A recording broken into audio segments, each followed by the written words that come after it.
Donc effectivement, on va vous parler d'un atelier qu'on a réalisé avec Christophe, que Christophe a réalisé dans une maison centrale. Je vais vous donner un tout petit peu le contexte et, et dire d'abord que c'est une invitation assez exceptionnelle. Moi, ça fait des années que je navigue dans ce secteur des prisons et que je navigue dans le secteur culturel, c'était ma profession. Et ce que vous me proposez de vivre aujourd'hui, je crois que je ne l'ai jamais vécu. Être invité comme ça devant un parterre d'architectes qui a envie de réfléchir sur le fond d'un certain nombre de choses. J'espérais que ça existait, vous m'en donnez la preuve, c'est génial. Mais bon, voilà, je l'avais encore jamais vécu. Donc pour me situer juste très très rapidement, j'ai dirigé pratiquement toute ma vie des établissements culturels, comme on dit. Pour ceux qui connaissent les jargons, la dernière séquence, ça a été la direction d'une scène nationale, celle qui est dans le Vaucluse, la seule, qui est à Cavaillon en l'occurrence. Et voilà, donc c'est dans des labels qui sont parrainés par l'État, qui généralement vivent très majoritairement de subventions. 80% de nos budgets sont généralement faits de subventions, seulement 20% de recettes propres. Et l'État et la commune, la ville ou l'agglo qui nous accueillent sont généralement à parité dans le financement. Les autres collectivités locales publiques, comme les départements et les régions, étant également souvent présentes là-dedans. Donc avant de diriger ça, je faisais de la production. Et dans les années 80, un ami à moi m'approche. On est au début des années 80. Il y a un président de la République qui s'appelle François Mitterrand depuis peu, un ministre de la Culture qui s'appelle Jacques Lang et un à la Justice qui est Robert Badinter, qui constate que la question de l'action culturelle dans les établissements pénitentiaires est pratiquement inexistante et qui provoque, on est en 82-83, qui provoque la création d'une association qui s'appelait à l'époque Spectacle en prison, qui n'existe plus, et dont l'objet était que des artistes puissent se glisser comme ça dans le quotidien des détenus pour y faire des spectacles. C'était principalement à base de concerts, de musique. C'était fortement axé sur l'équipe créatrice du Printemps de Bourges dans ces années-là. Donc pour situer les choses artistiquement, c'était des artistes comme Higelin, Lavilliers, Renaud, Guy Bedos, voilà les artistes avec lesquels on a fait des choses. Donc les artistes s'engageaient à venir bénévolement. Par contre, on était fortement dotés. Ça permettait de réaliser techniquement les choses dans les meilleures conditions possibles. On est arrivé avec des camions de matériel et tout ce qui était technicien, musicien était tout à fait payé normalement. Mais c'était, disons, du divertissement de qualité qu'on faisait. Alors avec les années, on apprend d'autres choses. C'était les prémices de quelque chose. Il y a eu un grand colloque à Reims, on en parlait tout à l'heure avec François Gillard, un grand colloque à Reims en 85 qui a commencé à instituer quand même quelque chose. Il y a eu de nombreuses circulaires qui ont suivi. J'essaye de rester ancré dans ces documents qui doivent vous arriver quand vous avez à travailler sur des objets prison vous-même. Actuellement, la question de l'art et de la culture en prison est réglementée par une circulaire de 2012 qui a repris un certain nombre des anciens documents. Si tout à l'heure dans la discussion vous souhaitez qu'on développe ça, mais je ne vais pas m'y attarder plus que ça, mais c'est là-dedans qu'on trouve notamment des annexes à cette circulaire qui définissent quels sont les lieux dont doivent disposer les lieux prison pour exercer soit des ateliers de pratique artistique, soit même pour faire des spectacles, puisque la notion de salle de spectacle existe dans cette circulaire de 2012. Voilà. Moi j'ai pris ma retraite il y a bientôt 5 ans.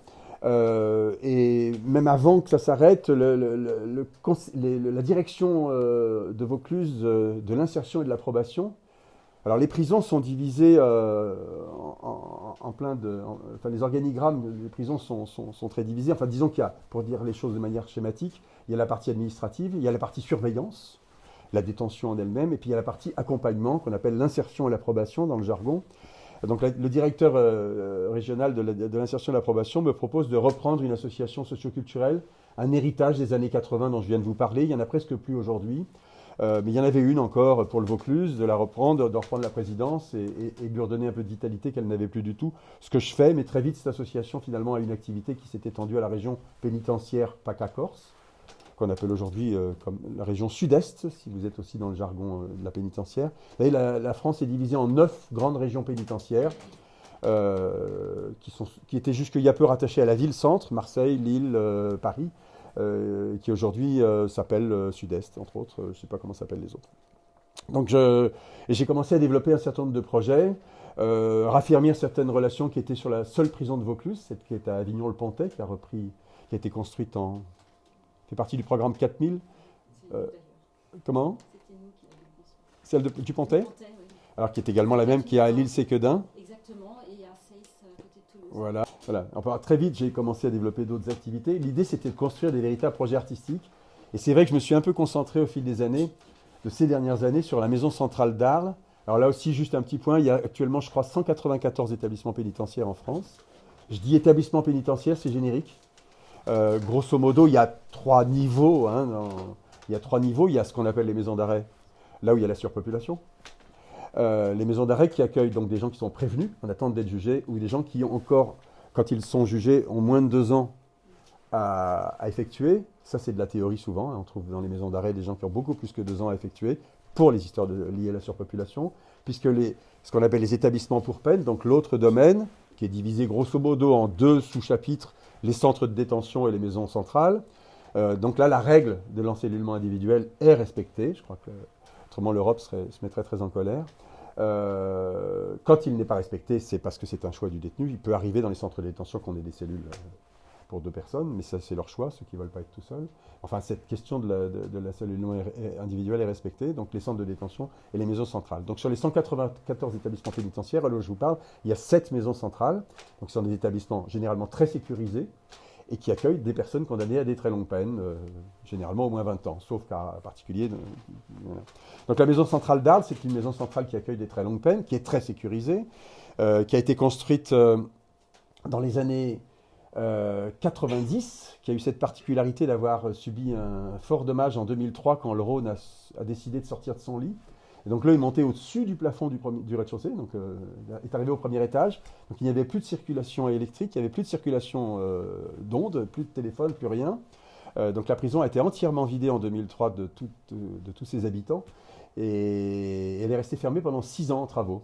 Donc elle a notamment eu cette particularité, par rapport aux cahiers des charges qui sont les vôtres, que tout ce qui était cellules de rez-de-chaussée est devenu autre chose, notamment des salles d'activité, que les cloisons entre certaines cellules ont disparu, et qu'on a des salles d'activité qui sont pas des grands conforts, mais qui néanmoins sont l'équivalent de 3 voire 4 cellules réunies, qui permettent quand même de réunir un certain nombre de gens. Mais quand, effectivement, il y avait rien eu, il n'y a toujours pas de salle de spectacle dans cet endroit-là, et il y a une salle polyvalente qui est un univers de poteaux, on va dire, où il faut s'attraper le torticolis dès qu'on montre un film à plus de 10 personnes. Voilà. Donc c'est là qu'on a commencé à développer un certain nombre de projets. Le premier projet lourd qu'on a pu installer dans cette maison, si vous vous intéressez au théâtre, vous le connaissez, c'est Joël Pomera, qui est un de nos grands metteurs en scène, Bardet de Molière, qui a eu envie effectivement de s'embarquer dans une aventure qui partait d'un détenu qui avait commencé à écrire une pièce de théâtre et qui demandait à être accompagné pour cela. Et il y a 4 ans, que maintenant un atelier théâtre extrêmement pérenne, extrêmement puissant, qui a déjà produit 2 spectacles, se déroule là. On fait les spectacles dans une salle d'atelier qu'on aménage complètement en faisant rentrer plusieurs camions de matériel. C'est pas simple toujours, mais on recrée une espèce de petit théâtre à l'intérieur de cette salle d'atelier, dont les murs sont blancs, ce qui est déjà son premier défaut. Et puis assez vite, la directrice de la prison de l'époque me dit, voilà, je suis très content, j'en arrive à notre histoire, je suis très content, je viens d'avoir la validation de la création d'un bac pro photo, on est à Arles. C'est une évidence, mais non, ce n'est pas une évidence du tout, c'était très difficile, semble-t-il, à obtenir. Et donc si jamais tu avais un projet intéressant avec un photographe pour accompagner et nourrir cette histoire-là, bienvenue. J'avais beaucoup travaillé avec Christophe Loiseau dans le passé, dans d'autres terrains, notamment on avait fait des grandes aventures, qui travaillait beaucoup sur la question de l'image de soi. Je pense que tu vas y revenir. Et j'ai présenté Christophe à la directrice. Et très vite, l'idée d'un projet s'est mise en place. Sur des critères, je te laisse aussi les définir. Les critères de base qu'on avait définis avec Madame Charbonnier à l'époque. En fait, j'avais demandé 2 choses. C'est d'une part de pouvoir faire les photos où je voulais. Ce qui en soi déjà était quelque chose qui avait été accepté. Donc moi, j'avais été surpris qu'ils acceptent... que je puisse aller dans tous les espaces et que je puisse aussi faire entrer un objet. Parce que vous allez voir dans les images, j'ai toujours entré un objet dans l'histoire, de par mon passé, de par le travail que j'accomplis avec des gens de théâtre qui travaillent beaucoup avec l'objet, la marionnette, l'image. Et donc l'objet est omniprésent. Et puis surtout parce que je me suis rendu compte que moi, quand je fais une photographie de quelqu'un, j'ai un appareil photo. Je viens de le vivre, là, j'étais démuni face à quelqu'un qui m'a photographié. Et on est toujours démuni dans ce cas-là. Et l'objet aide un petit peu à équilibrer la relation. Donc j'avais obtenu l'autorisation de l'administration de pouvoir me rendre dans tous les espaces, y compris le quartier disciplinaire, l'ancien QHS. Et puis aussi de faire entrer les objets. Bien sûr, certains objets n'étaient pas autorisés, mais j'ai pu aller assez loin puisque j'ai même pu faire entrer une armure ce qui dans une prison sécuritaire est un objet très étrange. Métallique, ouais. C'était une côte de maille. C'est une côte de maille, voilà. Mais voilà, l'idée c'était une armure. Alors, je sais pas comment. Alors, juste revenir sur la racine de quelque chose. Pourquoi ça? Pourquoi la présence d'art et de culture dans ces lieux-là? Pourquoi la présence d'art et de culture dans vos quotidiens à vous? Alors, c'est pas une invention récente. Hein. Les philosophes grecs, il y a 2500 ans, on va dire, 600 même, se sont largement posé la question de cette apparente opposition qu'il y a entre le beau et le bien. Alors, le bien de cette époque-là, ce n'était pas tout à fait celui que nous connaissons aujourd'hui. Ce n'est pas les biens matériels qui sont les nôtres aujourd'hui, mais effectivement, quand on est en prison, on est sur des terrains sociaux défavorisés. Souvent, les gens qui sont en prison sont tout simplement des gens socialement dégradés, qui ont commis des actes, mais voilà, quel que soit l'acte, c'est souvent de cela que cela vient. Donc effectivement, dans les quotidiens, et les élites d'aujourd'hui sont souvent très éloignées de cette réalité.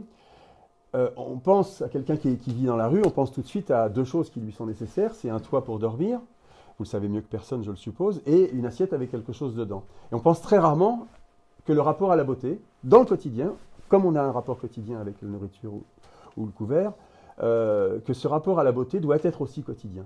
Le rapport à un espace sensible est aussi essentiel à nos vies que de manger. Ça, c'est une chose qu'il faut qu'on rappelle tout le temps. Voilà. Encore une fois, c'est les philosophes qui nous en ont parlé il y a déjà très très longtemps.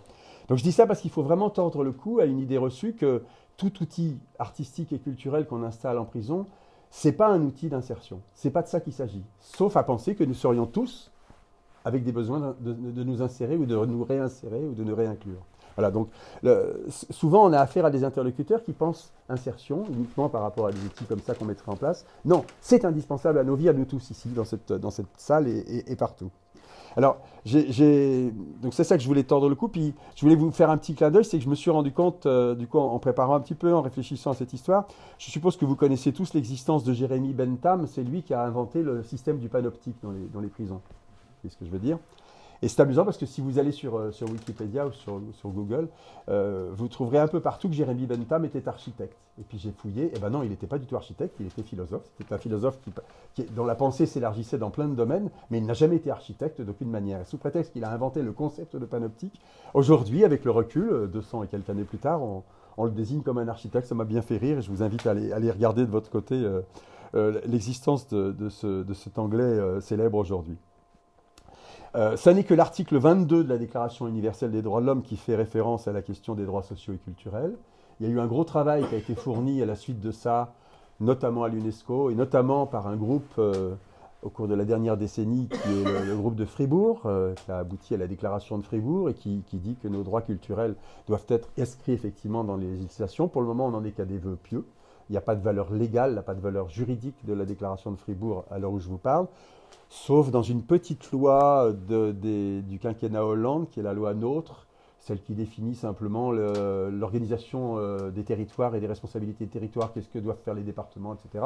NOTRe, ça veut dire Nouvelle Organisation du Territoire de la République, je crois, et effectivement qui définit que chaque collectivité locale doit avoir sa part active dans la réalisation de tout ce qui est projet artistique et culturel auprès des citoyens. Voilà.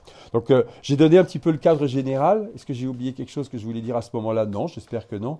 En tout cas, voilà, dire que ce projet dont nous allons parler, quand il était en cours, qu'on avait commencé à réaliser déjà une dizaine ou une quinzaine de portraits, on s'est dit que c'était pas du tout un objet d'exposition qu'on était en train de préparer. C'était pas le but. C'était vraiment un atelier de découverte de l'objet photographique à l'intérieur de cet endroit-là. Mais à un moment, on s'est dit qu'on avait une matière suffisamment belle et forte pour que peut-être on ait envie de la partager et de lui donner cette valeur-là du partage. Donc on va le faire aujourd'hui, mais elle a été présentée jusque dimanche dernier pendant presque 3 mois dans les rencontres de la photographie à Arles, donc dans l'endroit emblématique de la planète, de l'endroit qui parle de la photographie au meilleur endroit possible. Ça a été pour nous un bonheur immense qui a débouché dans des tas de directions qu'on n'avait pas pensées, et notamment aujourd'hui. Christophe. Alors avant d'arriver à cette expo proprement dite, je vais essayer de balayer un petit peu quelques séries qui ont fait un petit peu mon parcours de photographe pour essayer de vous faire comprendre un petit peu pourquoi j'en suis arrivé à travailler de cette façon-là. C'est-à-dire que lorsqu'on réalise des photographies, on n'est pas seulement un opérateur, on n'est pas seulement quelqu'un qui va produire des images, mais on doit s'interroger au champ, à ce qu'on produit, les images qu'on produit, mais aussi au hors-champ, c'est-à-dire que ça a une importance fondamentale, quoi. C'est-à-dire que l'objet, la machine, l'appareil photo, a autant d'importance que n'importe quel outil que vous allez utiliser. C'est quelque chose qui, moi, que je repense en permanence, mais c'est aussi que ça pose la question de ma place dans l'image que je réalise, donc face à la personne que je rencontre, mais aussi dans le monde, en fait. C'est ma place de photographe que je veux redéfinir à chaque moment lorsque je commence une histoire, je me dois de repenser cette place-là. En prison, bien évidemment, cette place, j'ai dû la penser à tous les moments, puisque non seulement je devais le penser par rapport aux personnes que je photographiais, mais je devais aussi motiver ma présence auprès de l'administration pour pouvoir justifier d'aller donc au quartier disciplinaire et d'y faire entrer cette cotte de maille. Donc moi, c'est quelque chose que j'ai traversé tout au long de mon travail de photographe, et j'ai commencé par photographier comme d'autres photographes. Moi, j'ai envie de dire, j'étais un féodé à l'instantané, quoi. C'est-à-dire que vous êtes à la parallèle du monde qui se déroule devant vous, mais vous êtes à la fois spectateur du monde, mais vous ne participez pas de ce monde-là. C'est-à-dire que les photos que vous allez réaliser, finalement, on va vous demander de faire un portrait de quelqu'un. Donc, quand vous réalisez un portrait, malgré tout, vous essayez de ramener quelque chose de la personne, mais souvent, ça va être la personne, vous ne la rencontrerez pas. Vous allez installer une sorte de petit théâtre, vous allez mettre en lumière, vous allez le piéger, mais en fait, c'est de vous dont vous allez parler. C'est uniquement de vous dont il s'agit, et rarement de la personne. Et donc, j'avais fait des séries où, par exemple, là, à Buenos Aires, je m'étais placé au carrefour de deux rues, Florida et Diagonale, en essayant d'être invisible, en essayant d'être cette personne qui peut témoigner du monde sans être véritablement présent. Donc, c'est une situation où Cartier-Bresson en a parlé mieux que moi. Vous êtes une sorte de chat où finalement vous n'êtes absolument pas présent au monde. Vous photographiez avec votre souffle, c'est-à-dire que l'appareil vous le portez à l'œil sans violence, parce que sinon vous intriguez et vous êtes une sorte de menace pour la personne que vous photographiez. Donc il y a une espèce de relation avec le souffle, avec le tir à l'arc, le zen. Enfin, ça, c'est des choses qui ont été dites il y a bien longtemps déjà. Et donc, voilà, moi j'ai produit des images de ce type-là, mais c'était une façon pour moi de réfléchir à la place que j'occupais dans l'espace que je photographiais. Et puis surtout, moi je m'intéresse au portrait. C'est ma raison d'être en photographie, c'est le portrait. Et puis je me suis rendu compte que cette situation-là, moi je la vivais de plus en plus mal parce que je n'avais pas de véritable relation avec les gens que je photographiais. Puis on est maintenant dans un moment où lorsque vous photographiez quelqu'un, la personne veut savoir ce que vous allez faire de son image. C'est-à-dire qu'on est tous à la fois spectateurs, mais aussi auteurs d'images. Et donc, lorsque vous photographiez quelqu'un, tout de suite, la question c'est pourquoi vous faites ça ? C'est quoi la raison d'être d'une image que vous fabriquez ? Lorsque vous êtes en commande, si vous avez un photographe qui est en commande pour photographier des lieux d'architecture, sa raison d'être, elle est là. C'est-à-dire, il sait quelle place il occupe au moment où il fait ces images-là. Mais moi, lorsque je réalise ces photos-là, je n'ai pas de place dans le monde. Donc, je suis arrivé à inventer une sorte de protocole. Alors, pour la première fois, je l'ai mis en place dans une école d'art, l'école de Charleville-Mézières, l'école de la marionnette de Charleville-Mézières. Et donc, j'ai fait entrer les objets dans cette histoire-là. C'est-à-dire que j'ai installé une sorte de protocole. Là, lorsque je l'ai fait incidemment, sans trop y réfléchir. Je me pose avec les personnes que je photographie autour d'une table et j'essaie de définir un contexte et j'essaie de définir avec eux c'est une sorte de conversation où on produit des images mentales. C'est-à-dire que je n'ai pas d'appareil photo, je parle avec la personne et puis à un moment, saisis une chose que va me dire la personne, ou je lui propose une idée, et je produis une sorte de déclic, mais il s'agit là d'image mentale. Alors, vous allez jusqu'à, pour un portrait, ne pas montrer le visage. C'est-à-dire que, étonnamment, un portrait peut être une image sans visage reconnaissable.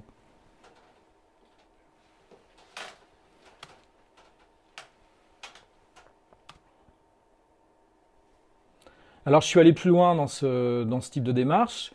J'ai essayé d'amener une conversation un peu plus longue avec la personne et essayer de trouver, de construire des sortes de rébus. C'est-à-dire que il n'est jamais question de Photoshop. J'ai rien contre Photoshop, mais on ne produit pas les mêmes choses avec un logiciel face à un écran. J'aime à penser que même si un dispositif est pensé en amont, lorsqu'on va produire l'image, on va à nouveau être face à une sorte de petit théâtre où on est en capacité d'inventer. C'est-à-dire, c'est une sorte de... Au théâtre, on dirait que c'est de l'improvisation. Donc, j'improvise et je crée des images où, là, c'est un jeune acteur qui va se produire sur scène et qui craint cet instant où il va se trouver seul en scène, voilà, à poil.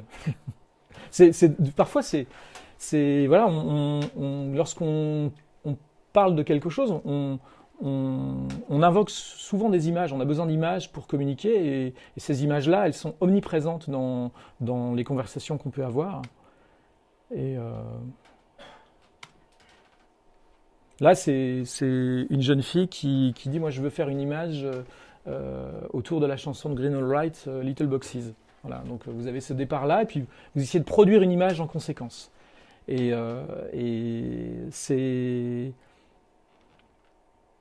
on arrive à ça, voilà.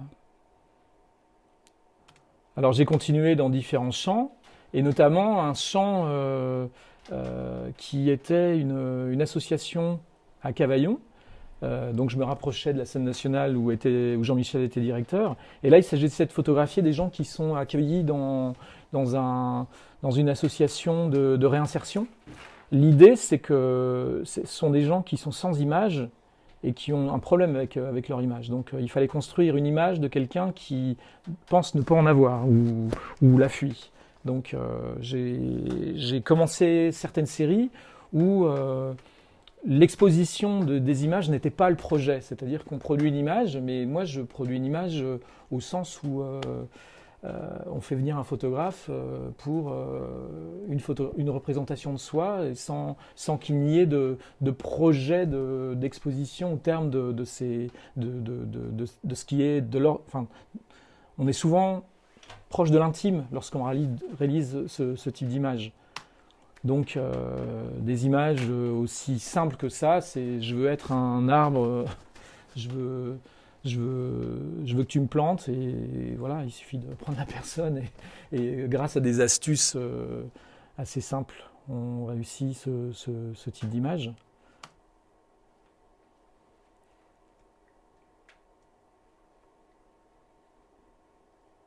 Là, c'était quelqu'un qui ne voulait pas être photographié et qui finalement s'est retrouvé, je crois, sur une carte de vœux de la scène nationale de Cavaillon. Mais qui l'avait souhaité au final, parce que voilà, ça disait beaucoup de sa vie. Et...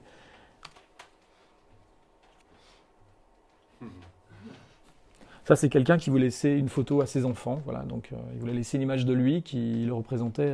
Mais là, c'est 4 heures à creuser, à creuser véritablement, parce qu'il a fallu l'enfoncer dans ce lit de la rivière.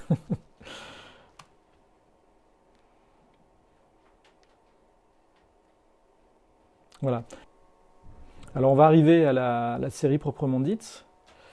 Mais avant toute chose, je vais vous montrer un reportage qui a été fait par LCI, mais qui est c'est la seule trace qu'on ait à l'intérieur de la prison, puisque puisque Trace vidéo. voilà. Donc ça va vous faire voir l'expo telle qu'elle était dans la prison.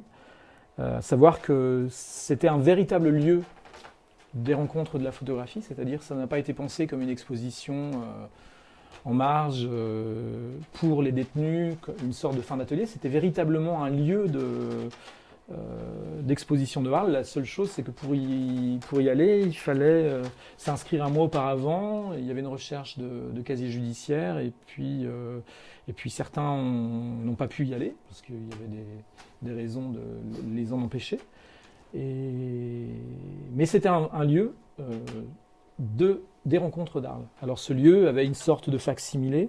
C'était une exposition qui était à croisière et qui faisait voir les mêmes images mais dans une scénographie totalement différente. Donc je vous laisse avec ce reportage. Des photos grand format, soigneusement encadrées et accrochées au mur.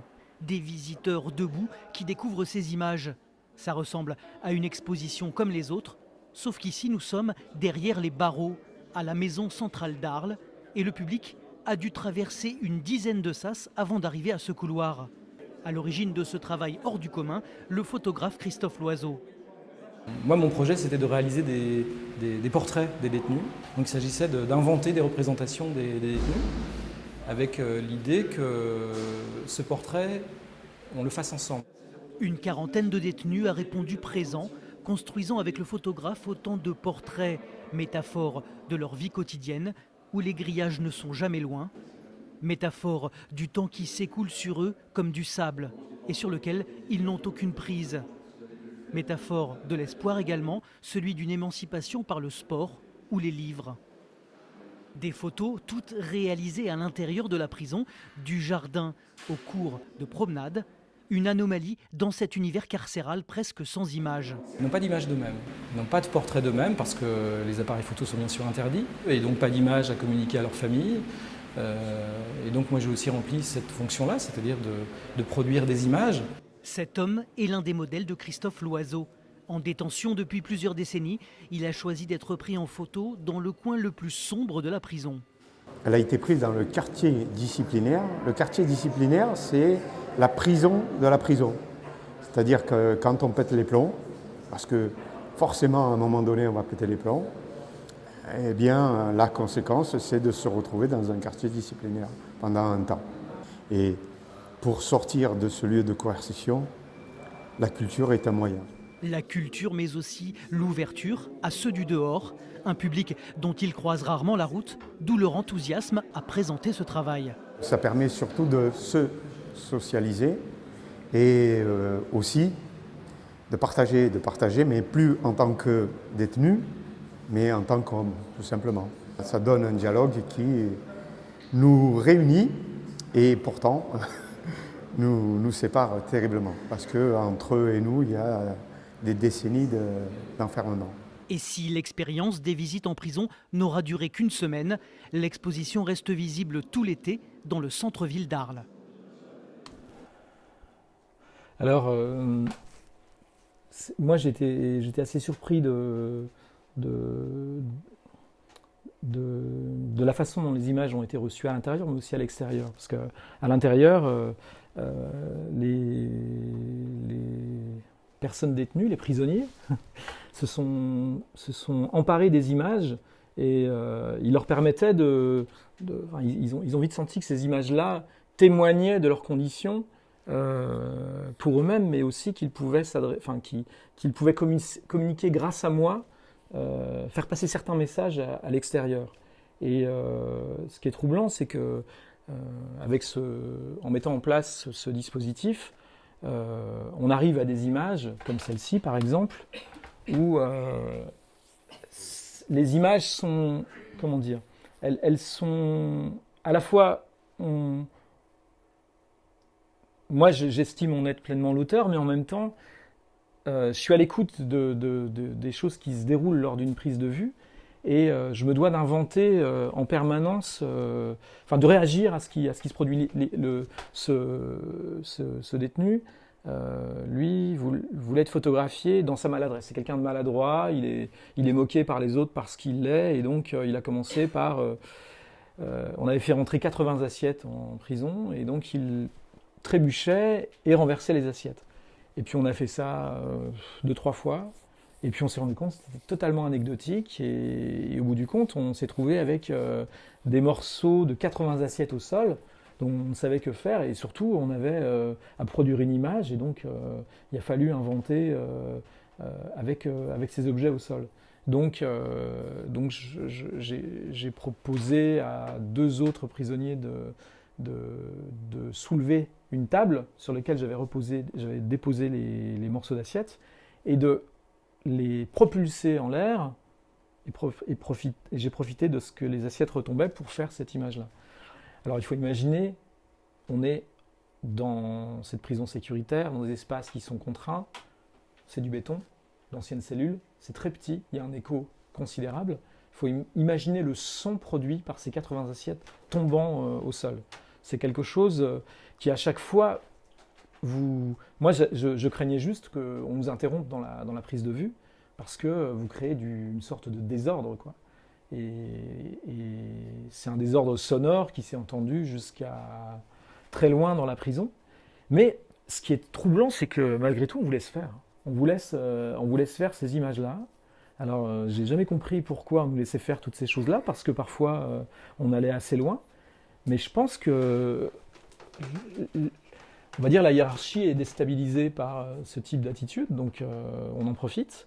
Je ne sais pas si on pourrait reproduire les mêmes choses maintenant, sachant, c'est ce que je disais tout à l'heure, c'est que la directrice de la prison, lorsqu'elle a vu toutes les images étalées sur son bureau, lorsqu'il a fallu, en quelque sorte, enfin même pas les valider, elle l'était, mais lorsque j'ai pu lui montrer la série qu'elle allait montrer à Arles, elle m'a dit « mais c'est pas possible, je vous ai jamais laissé faire tout ça dans cette prison ». Elle était persuadée que j'avais... Mais non. Et ce qui pouvait être parfois vrai, parce qu'il y a une image, je ne sais pas si on la verra, mais il y a une image avec un monocycle.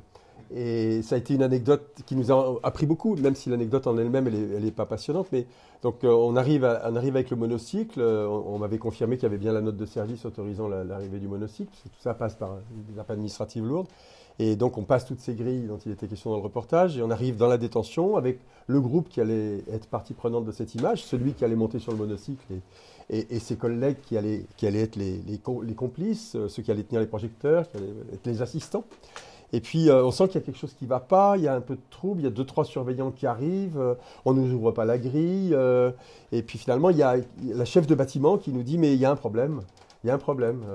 Ah bon, il y a un problème oui, alors vous venez de découvrir que la note des services, elle existait bien, mais qu'elle n'était pas signée par la directrice. Ah bon? Et alors, non, on ne peut pas le faire, donc il faut ressortir avec le monocycle. Et là, il y a eu un moment de tension, d'interrogation. Donc elle a commencé par, la chef de bâtiment se dit, effectivement, il faut que je laisse faire, il faut que j'aille au-delà de mon cadre. Donc elle nous autorise à passer, mais uniquement avec la personne qui allait être sur le monocycle, pas avec les autres. Donc là, il y a une solidarité qui s'installe. Le type dit non, c'est avec les copains ou c'est pas. Et donc la chef de bâtiment, à nouveau, a eu une deuxième transgression à produire.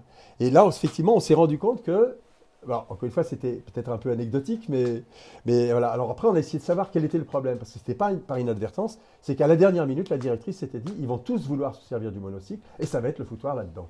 Alors, en fin de compte, je ne sais pas si parmi vous, il y en a qui ont déjà essayé de faire du monocycle sans le savoir, ça ne s'improvise pas du tout, hein, vous tombez tout de suite, c'est sûr. Et voilà, ce jour-là, on s'est dit qu'effectivement, il y avait, y compris des gens qui décidaient qu'il fallait le faire. C'est dans le bon sens du terme. C'est quelqu'un qui voulait recréer son univers d'avant. Si j'ai bien compris, c'est quelqu'un qui est, comme on dit, fait partie de la communauté des gens du voyage. J'utilise des expressions reconnues administrativement, et qui avait un petit cercle familial. Et qui nous dit qu'il faisait beaucoup de choses sur ce vélo, il faisait du fil ou je ne sais plus quoi. Et alors là, nous aussi, on avait été piégés par l'histoire, parce que ses collègues viennent nous voir en aparté, ils nous disent c'est un galéjeur, hein, il n'arrête pas de raconter des histoires, ce qui est un truc courant en prison. En vérité, il ne sait pas en faire, c'est sûr. Donc nous aussi, on était pris dans cette histoire, on s'était dit que quand on va lui mettre le monocycle dans la main, que va-t-il se passer? Il savait très bien en faire. Alors, ce qui est intéressant, c'est qu'une image comme ça, elle interroge un peu la fonction d'être d'un travail comme celui-ci, puisqu'elle elle laisse supposer que la prison, c'est quelque chose de fantastique. On peut même faire du vélo, voilà, c'est quelque chose de fun, quoi. Voilà. Sauf que c'est tout à fait le contraire. Et donc moi, j'ai pensé que c'était une sorte de petite provocation, parce que là, du monocycle, il en a fait 20 minutes. Pendant 20 ans, il n'en a pas fait, et puis il n'en fera sans doute plus jamais. Mais étonnamment, il n'y a pas eu de polémique par rapport à ça. Je pensais que les gens allaient cibler cette image-là pour nous dire que la prison était décidément un endroit très sympathique. Là, il y a un commentaire de bâtiment à faire. C'est, je pense, la seule image qui fait vraiment prison dans toute la galerie. On est vraiment dans un couloir de cellules. C'est ces cellules de rez-de-chaussée dont je parlais tout à l'heure qui ne sont plus des cellules, mais enfin les portes sont encore là, les œilletons sont encore là. Effectivement, il y avait eu, les couloirs avaient été repeints un peu avant. Et là, paraît-il, la personne qui était chargée de choisir les couleurs, elle m'a affirmé que sur le nuancier, c'était pas celle-là, mais quand j'ai découvert qu'il y avait des murs roses dans cette prison, où il n'y a que vraiment du solide, hein, si je puis dire, en termes d'habitants, on ne pouvait pas passer à côté de ce cadeau des murs roses. Alors voilà, ça c'est l'autre image que vous avez pu apercevoir, où lui m'avait demandé si je pouvais le photographier tel qu'il serait lors de sa sortie, c'est-à-dire dans quelques dizaines d'années, une trentaine d'années. Alors évidemment, il aurait souhaité que je le grime, que je le maquille en vieil homme, mais c'était bien sûr impossible dans ce lieu sécuritaire, puisque vous imaginez bien que déguiser quelqu'un, c'est totalement prohibé. Voilà. Donc je lui ai proposé cette idée de venir s'habiller. Et ce qui est étonnant, c'est qu'ils me l'ont dit après, ils se sont tous emparés de cette image, c'est-à-dire que voilà, elle témoignait bien sûr pour eux, enfin ils ont tout de suite saisi ce que ça voulait dire, mais c'était aussi une façon pour eux de témoigner de ce temps-là, qui ne manquera pas de passer sur eux. Et je me suis rendu compte aussi que cette image, elle fonctionnait aussi pour ceux qui étaient à l'extérieur à croisière, donc libres, et que j'ai parlé un peu à plusieurs reprises de cet avion que vous allez prendre un avion, vous le ratez et l'avion s'écrase. Donc vous êtes avec cette vie-là. Enfin, ça m'est pas arrivé, hein, je souhaite à personne que ça arrive. Mais souvent, je me suis dit que cette image-là fonctionnait de cette façon-là, parce qu'on ne peut pas manquer d'être face à ce détenu, de considérer le temps que lui va passer en prison pour des raisons que je ne connais pas, puisque je n'ai jamais su ce qu'ils avaient commis. Mais ça pose cette question-là du temps, quoi. Et la photographie, ça a à voir avec le temps, bien sûr.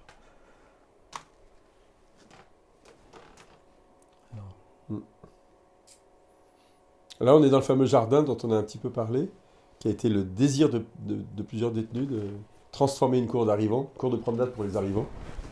Alors la prison n'est jamais présente, mais en même temps, parfois, elle est là de façon symbolique. Et c'est un détenu qui m'a fait remarquer que derrière un figuier, l'image pouvait avoir du sens. Alors lui, c'est toujours présenté de la même manière. Il voulait être présenté tel qu'il a. Il a été arrêté. Il a été arrêté assez violemment. Et lors de son arrestation, il a été arrêté, menotté, puisqu'il a tenté de s'échapper. Et on lui a tiré dessus, d'où la cicatrice qu'on aperçoit. Mais lui, il voulait absolument que cette cicatrice-là soit qu'on ne voit que ça, quoi. Et donc l'idée de cette image, c'était d'essayer de jouer sur tous les, de jouer sur tout, il y a ce regard, il y a sa musculature, il y a le geste qu'il fait, il y a cette cicatrice, et je voulais pas montrer seulement cette cicatrice parce que c'était, à mon sens, un peu réducteur de.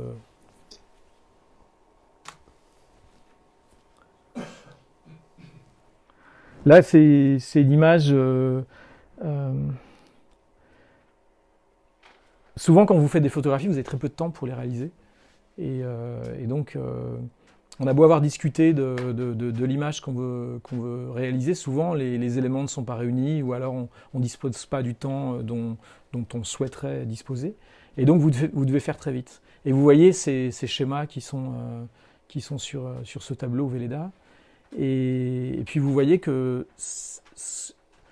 ce temps, enfin ces différents schémas qui ont été effacés, réeffacés, et qui finissent par laisser une empreinte indélébile, correspondent un petit peu à la taille des barreaux sur le côté.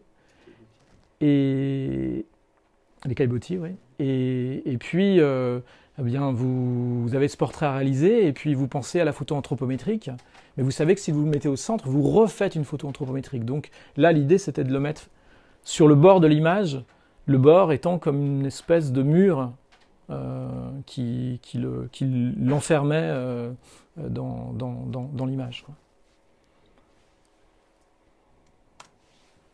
Bon, là, cette image-là, je vous en ai parlé tout à l'heure, mais son intention, c'était d'être photographié se protégeant de la prison. Il souhaitait qu'on puisse il souhaitait être vu se protégeant des autres détenus, mais se protégeant également de la prison. Donc je lui ai proposé d'être photographié dans une armure, mais imaginez, l'idée vient, vous vous dites, ça pourrait être une bonne idée que de faire entrer une armure et de le photographier, puis vous vous dites, mais ça va être compliqué dans cet endroit. Et puis étonnamment, on nous laisse faire, on nous laisse entrer cette armure, et je demande à pouvoir faire cette image dans la cour du quartier sécuritaire, la prison de la prison, le QHS. Et voilà, ça donne lieu à cette image. Alors la cote de maille, étonnamment, correspond à ce qu'on peut apercevoir sur le haut. Voilà, il s'agit de la même matière pratiquement. Ça, c'est une sorte de cadeau. Vous avez l'ombre portée qui elle-même est un cadeau. Oui, la lumière qui vient du dessus, c'est la vraie. Il n'y a pas de... Mais ce qui est étonnant dans ce type d'image, c'est qu'en fait, vous changez la fonction du lieu. C'est-à-dire que ça a été très difficile avec les surveillants. Il s'agit d'une équipe spéciale, elle-même harnachée dans des habits de Robocop. J'aurais rêvé d'une photo les montrant avec lui, mais c'est bien sûr impossible. Donc, j'ai pas cette image-là. Mais il faut savoir qu'il y avait 3 ou 4 personnes qui étaient présentes dans ces lieux-là, qui sont suréquipées et qui vous ouvrent la porte de cette cour, mais qui vous ouvrent la porte parce que la direction leur a demandé de le faire, mais qui sont foudrage parce qu'on change la fonction du lieu. Ce lieu qui est le lieu de coercition ultime, c'est un lieu de punition, devient un lieu de fiction. Donc les détenus, ils sont présents parce qu'ils sont 3 à m'aider, plus celui qui est photographié. Et donc, vous êtes... on se met à improviser dans le lieu, on se met à créer une image, et donc le lieu disparaît. Le lieu, comme lieu de détention, disparaît et devient une sorte de petit théâtre, quoi. Et si certains l'acceptent aisément, d'autres ont du mal avec ça. Parce que, d'une certaine manière, les détenus s'échappent le temps de l'image, le temps de réalisation de cette image. Et il y a des gens à qui ça ne plaît pas du tout, quoi.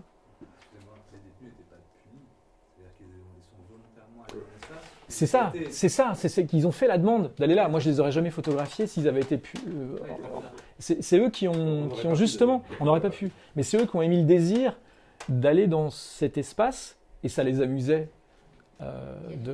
d'y aller, et c'est eux qui faisaient la demande. Et c'était pour eux une sorte de pied de nez qui n'était pas apprécié par tous. Mais y compris, il y a plusieurs pieds de nez là, parce que l'armure, quand on arrive dans la discussion à l'idée de l'armure, je me souviens de la chute de Jeannot, nommons-le, mais on ne te laissera jamais rentrer une armure. Donc finalement, le jour où je lui dis, j'ai trouvé l'armure et on a l'autorisation, le travail est déjà fait, quoi. La photo devient une formalité. Ah oui, c'est sûr, oui. Non, mais c'est ça aussi, c'est que les détenus, ils pensent qu'à chaque fois qu'on n'y arrivera pas, à chaque fois qu'on ne pourra pas aller dans l'espace où on veut aller, et en fait, à force de persuasion, moi je suis obstiné, donc je lâche pas, Jean-Michel non plus, et donc à force de persuasion, on arrive à nos fins, on arrive à emballer un détenu dans du papier, parce que son idée c'est d'être photographié dans une sorte de cocon. Alors voilà, après, ce jardin existe véritablement, on en a parlé tout à l'heure. Il y a 2 espaces cultivés au sein de la prison. Un qui est entretenu par un détenu qui cantine, c'est-à-dire qui achète lui-même les graines pour entretenir ce jardin. Et puis un autre qui est un lieu de formation. C'est un lieu de formation qui n'existe plus mais qui a existé pendant quelques années, où on forme des détenus à un BEP d'horticulture, je crois. Et vous avez d'un côté un jardin qui est comme celui-ci, plein de fleurs, il y a un figuier, donc il y a des figues, il y a quelques légumes, et qui est verdoyant. Et alors qu'on ne l'autorise à l'entretenir qu'entre 13h30 et 15h, ce qui du côté de Arles, c'est pas génial. Et vous avez un autre endroit qui, lui, est une friche. Alors que ça devrait être le contraire, puisqu'ils sont au moins 5 à s'en occuper. C'est un lieu il y a un petit cabanon pour s'y reposer, pour entreposer du matériel. Ils ont tous les moyens d'en faire un lieu merveilleux, mais pourtant ça reste une friche.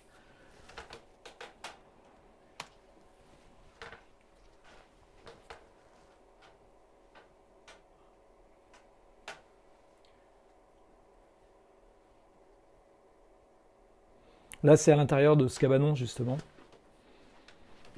Vue sur...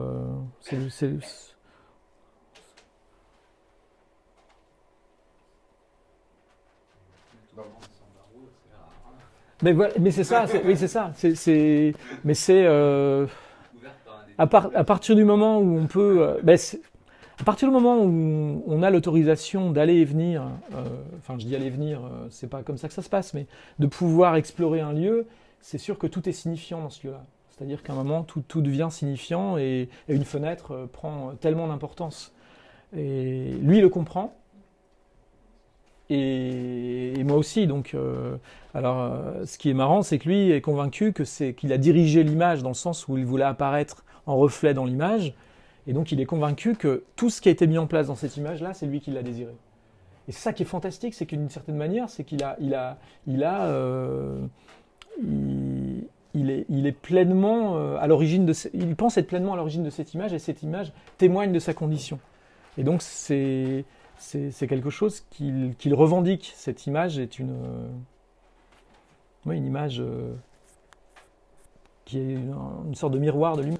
Le directeur des rencontres de la photo d'Arles nous avait fait la proposition que, puisqu'il allait y avoir une bonne centaine de personnes qui allaient pouvoir rentrer pendant la première semaine d'ouverture des rencontres à l'intérieur de la prison, parce que l'exposition était double, dedans et dehors, il nous avait fait la proposition qu'il y ait un petit module de formation qui soit mis au point, qui a duré quelques jours, pour que des détenus soient les principaux accueillants, les médiateurs de cette exposition. Donc on était présents, mais l'idée c'était que ce soit eux qui portent, en tant qu'ayant vécu l'atelier, l'histoire. Et donc lui en faisait partie, et effectivement on a été surpris de l'entendre réinventer l'histoire de cette photo, et on l'a laissé faire. C'était presque un bonheur d'être dépossédé de l'histoire en elle-même.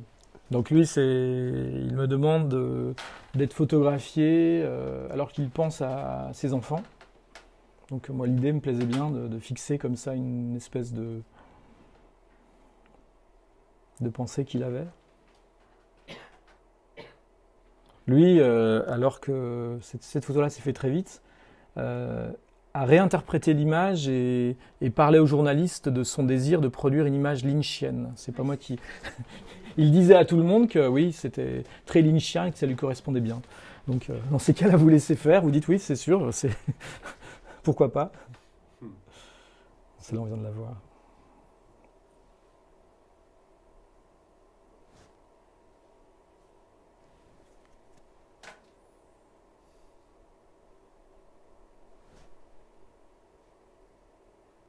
Je pense qu'on a fait le tour des images qui ont été autorisées, à savoir qu'il y a eu 28 photos qui ont été réalisées. Il y a eu 40 personnes qui ont participé de cet atelier, 28 photos et seulement 19 autorisées. Enfin, 28 photos soumises à autorisation, il y en avait... Ouais, il y en avait plus que ça. Et que 9 images ont été interdites par l'administration pour diverses raisons, plus ou moins...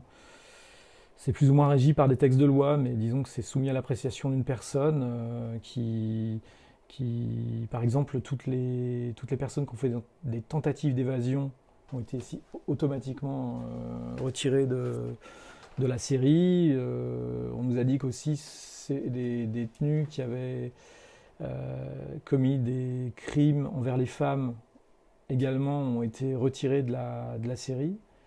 Et puis voilà. Moi j'ai accepté sans... On n'avait pas trop le choix, mais surtout le risque c'était que tout le reste se mette à ne plus exister, c'est-à-dire tout le travail de médiation, qui était un travail important, l'exposition à l'intérieur. Je pense que le directeur des rencontres m'avait dit que de toute façon, quoi qu'il en soit, il m'aurait suivi si j'avais décidé de mettre toutes les images.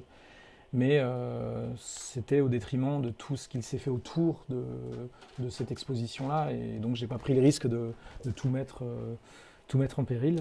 Il peut y avoir des interdictions.